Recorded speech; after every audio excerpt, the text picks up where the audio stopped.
Indikator Politik Indonesia merilis survei terbaru terkait dengan elektabilitas tiga pasangan capres-cawapres. Hasilnya pasangan presiden dan wakil presiden nomor urut 2 Prabowo Subianto Gibran Rakabuming Raka berpotensi menang satu putaran pada Pilpres 2024. Hasil yang tidak jauh berbeda juga didapatkan oleh LSI Denny JA.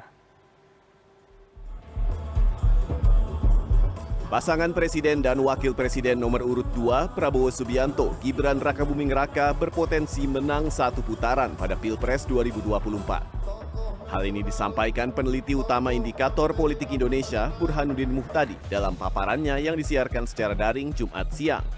Burhanuddin mengatakan, jika pemilu presiden diadakan saat survei berlangsung, hasilnya menunjukkan pasangan Prabowo Gibran menembus batas Pilpres satu putaran, yakni dengan elektabilitas 51,8%. Adapun Anies Muhaimin berada pada posisi kedua dengan dukungan 24,1%, lalu Ganjar Mahfud pada urutan ketiga dengan dukungan sekitar 19,6%. Sementara kelompok yang belum memiliki pilihan sebanyak 4,5%. Populasi survei terdiri dari seluruh WNI yang memiliki hak pilih dalam pemilu dengan multi-stage random sampling sebanyak 1.200 responden dengan tingkat kepercayaan 95%. Angka 51,8% dan tren naik yang masih berlangsung buat Pak Prabowo Gibran, maka saya bisa mengatakan potensi atau probabilitas satu putaran meningkat buat Pak Prabowo Gibran dibanding survei-survei sebelumnya. Hasil yang tak jauh berbeda juga didapatkan LSI Denny JA, di mana elektabilitas paslon nomor urut 2 Prabowo Subianto Gibran Rakabuming Raka mendapatkan angka 53,5%. Dengan angka tersebut, Prabowo Gibran diprediksi bisa menang satu putaran. Dalam survei ini, elektabilitas Anies Baswedan Muhaimin Iskandar berada di angka 21,7%. Lalu Ganjar Pranowo Mahfud MD berada di angka 19,2%, sebanyak 5,5% menyatakan rahasia, tidak tahu, atau tidak menjawab. Dengan angka ini, artinya bahwa dalam 4 kali survei terakhir kita, pasangan Prabowo Gibran ini trennya selalu mengalami kenaikan, ya. Selalu mengalami kenaikan, dan biasanya memang dalam pengalaman kita di pilkada maupun pemilu, tren itu cukup penting untuk kita membaca, ya. Survei ini menggunakan metode tatap muka dengan kuesioner kepada 1.200 responden di seluruh Indonesia. Survei dilakukan pada 26 Januari, 6 Februari 2024 dengan margin of error survei kurang lebih 2,9%. Tim Liputan CNN Indonesia.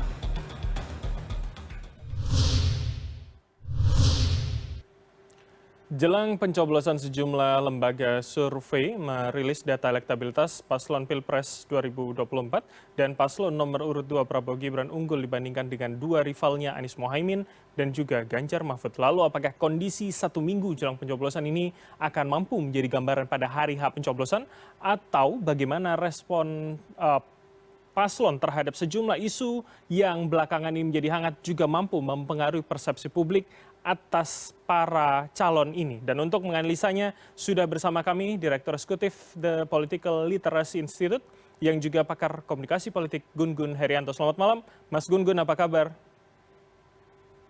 Selamat malam Mas Bram, kabar baik. Alhamdulillah kabar baik. Jelang satu minggu Mas, ini kemudian rilis sejumlah lembaga survei sudah muncul.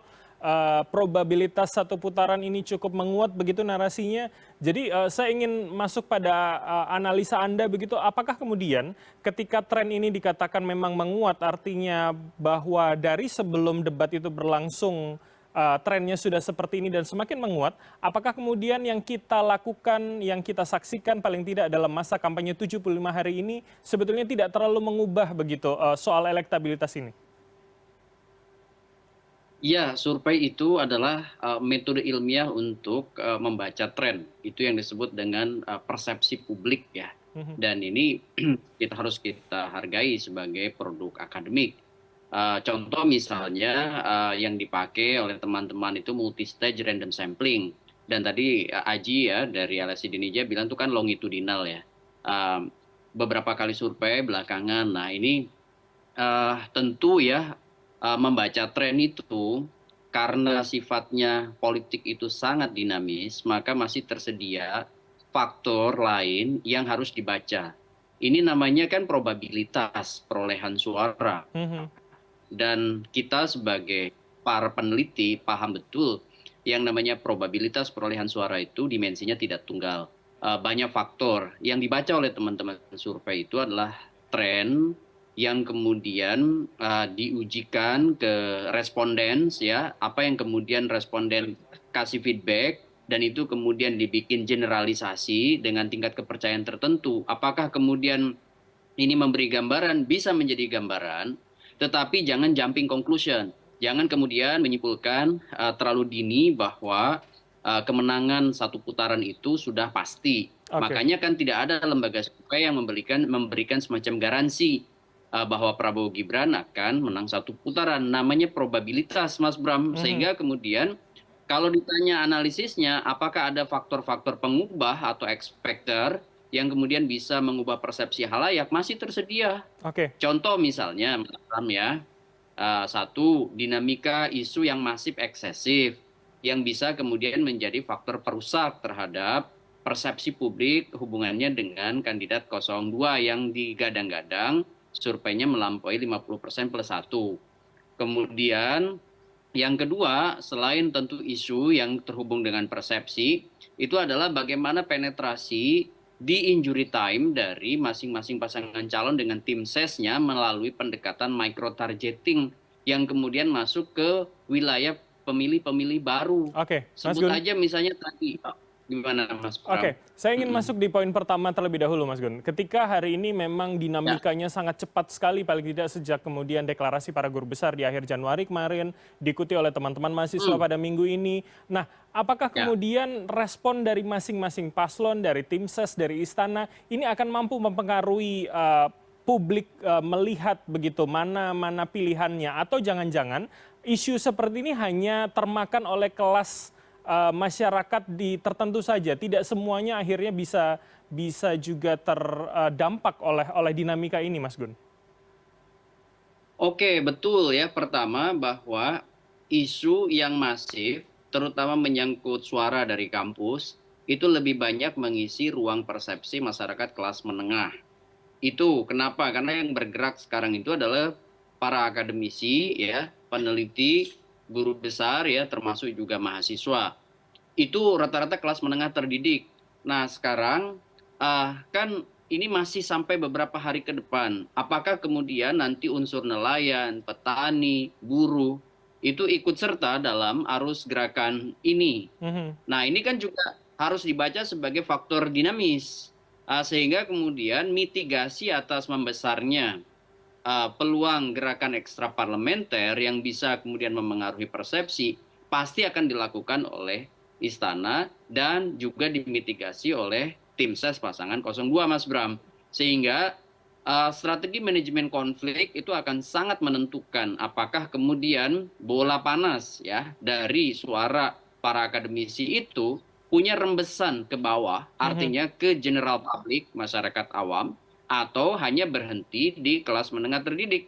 Jikapun misalnya kelas menengah terdidik saja yang terpapar, ya, apakah kemudian ini cukup bisa menjadi daya ungkit supaya kemudian perolehan misalnya Ganjar Pranowo dan Anies Baswedan itu bisa memangkas, ya, kelompok undecided voters itu tidak masuk ke 02, tetapi masuknya ke pilihan di antara 01 dan 03. Sehingga kemudian proporsinya yang saya maksud itu tidak kemudian diperoleh oleh pasangan 02 itu melampaui 50%. Nah, saya kembali kalau begitu. Pertanyaan soal probabilitas begitu. Artinya ketika rembesan yang Anda katakan tadi, artinya ada medium yang tersedia, seberapa besar probabilitas itu masih bisa terjadi dengan waktu yang cukup pendek begitu, Mas Gun? Ya, memang ini kalau misalnya saya lihat jangkarnya ada di gerakan mahasiswa. Apakah kemudian mampu menjadi katalisator gerakan se-Nusantara? Itu yang pertama. Kemudian yang kedua, elemen masyarakat awam lainnya. Maksud saya apakah punya ketergerakan? Ini kan masih sampai tanggal 13, ya. Sekalipun misalnya masa kampanye sampai tanggal 10, tetapi kan elemen-elemen masyarakat yang mungkin saja tidak terafiliasi ke partai politik atau tidak berkampanye untuk satu kepentingan paslon tertentu ikut serta, sehingga justifikasinya adalah freedom gitu, freedom of expression. Mungkin saja kan terjadi, atau misalnya gerakan snowball di sosial media yang sifatnya itu mungkin aja kemudian meresonansikan. Jadi saya melihat kenapa masih tersedia sejumlah faktor yang kemudian kita harus baca sebagai faktor dinamis yang seringkali saya sebut sebagai X factor, yang kemudian mungkin saja secara kasat mata tidak terlihat, tetapi kemudian ada semacam gerakan yang kemudian gerakan itu dimulai dari ketidakpastian dan ketidaknyamanan, dan itu kemudian saling bertautan, bahkan bisa membentuk yang disebut dengan symbolic convergence atau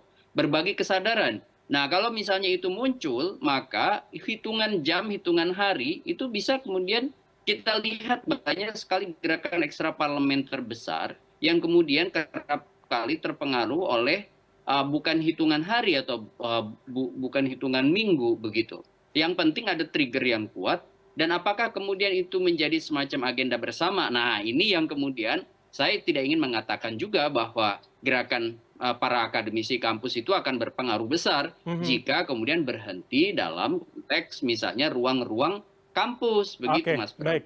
Tapi artinya apakah bisa kita publik misalkan mengambil kesimpulan bahwa ketika bola salju ini terus membesar, ini akan linear dengan elektabilitas, atau kemudian tergantung katalisator yang Anda sebutkan tadi, seberapa kemudian berdampak paling tidak hingga sebelum 14 Februari nanti, Mas Gun?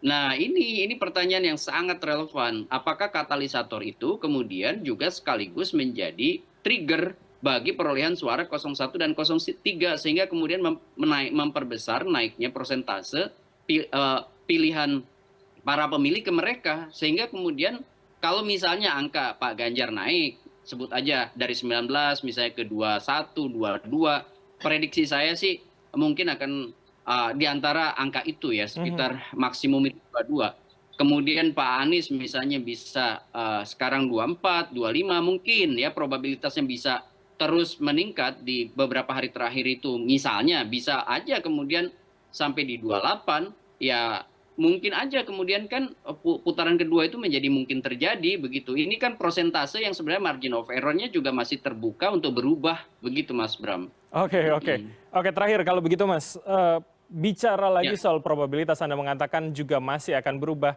Mana yang lebih mendekati? Berubah artinya ke arah yang tidak sesuai dengan data hari ini, atau ya sesuai dengan apa yang terjadi hari ini nanti 14 Februari? Saya harus mensimulasikan beberapa temuan, terutama misalnya lembaga-lembaga survei yang biasanya punya track record kredibilitas rilis hasil survei. Selain tentu saya mengapresiasi dan menghormati ya teman-teman yang sudah rilis survei tadi ya, seperti Indikator dan kemudian juga LSI. Misalnya saya akan lihat misalnya bagaimana hasil Litbang Kompas misalnya dalam rilis terakhirnya, dan juga sejumlah lembaga lain baik dalam maupun luar negeri yang concern pada kontestasi elektoral di Indonesia, sehingga kemudian nanti akan bisa menjadi simulasi. Sekali lagi kata kuncinya adalah kredibilitas lembaga survei dengan hasil yang punya rekam jejak memadai untuk kemudian kita kaji dan simulasikan sebagai agregat dari berbagai lembaga survei yang kemudian merilis hasil surveinya. Begitu Mas Bram. Oke, menarik. Kita akan lihat seperti apa beberapa hari lagi tentunya 14 Februari.